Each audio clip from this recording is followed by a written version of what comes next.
টাইপের সেই কালেকশন, যেগুলো এখানে কিন্তু ধরার বা টাচ করার কোনো নিয়ম নেই, কিন্তু বাচ্চারা ধরে টাচ করে, এটা খুবই নর্মাল এখানে।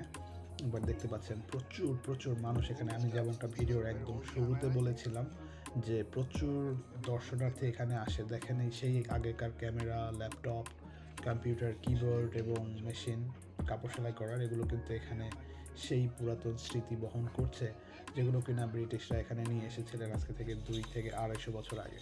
সেই পুরাতন ঘরবাড়ি থেকেই কিন্তু এই ইনস্ট্রুমেন্টসগুলো এখানে কালেকশন করা হয়েছে এবং সেগুলো এখানে রাখা হয়েছে। তো আপনারা এখানে গেলে এগুলো দেখবেন, কিন্তু এগুলো ধরবেন না, কিন্তু অনেক এক্সপেন্সিভ, ইভেন ফাইন হয়ে যেতে পারে আপনার যদি কোনো রকম অসৎ উদ্দেশ্য থাকে। তো যাই হোক, আমরা একটা অদ্ভুত জিনিস দেখেছি এখানে, সেই জিনিসটা একটু পরে আপনাদের সামনে চলে আসবে। তো দেখতে পাচ্ছেন বিভিন্ন ধরনের ঘড়ি, তারপরে বিভিন্ন ধরনের পুতুল সামগ্রী, সব কিছু এখানে আছে এবং অনেক ধরনের ঘরোয়া জিনিসপত্র, যেগুলো কিনা আগে মানুষরা, অ্যাবরিজিনাল না, অবশ্যই এরা আপনার যারা অজি, তারা ব্যবহার করতো, সেই জিনিসগুলো এখানে আপনারা দেখতে পাচ্ছেন। তো আমরা এখান থেকে এখনই বের হব, বের হওয়ার পরে আপনাদের সামনে একটা চমৎকার জিনিস চলে আসবে। দেখতেই পাচ্ছেন বিভিন্ন রকম আংটি আছে, এই আংটিগুলো কিন্তু অনেক সুন্দর। তার মানে এই ব্যাপারগুলো অবাক হবেন এই জন্য,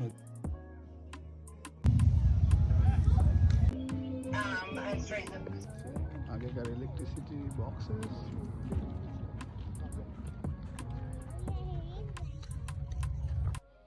$4 per rock. Yeah, what kind of rock is that? It's a normal rock, man.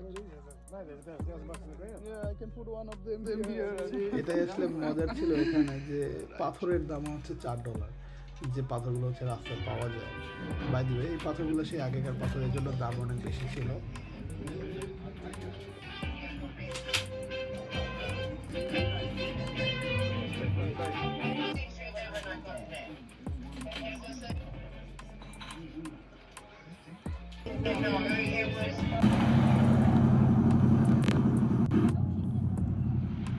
তো আমরা একটু ভিলেজের আশেপাশটা ঘুরে দেখবো এবার, যে আসলে কেমন সুন্দর এই এলাকাটা। তো দেখতেই থাকলে সেটা আপনারা কমেন্ট করে জানাবেন। সেই পর্যন্ত ভালো থাকুন, দেখা হবে নতুন কোনো ভিডিওতে।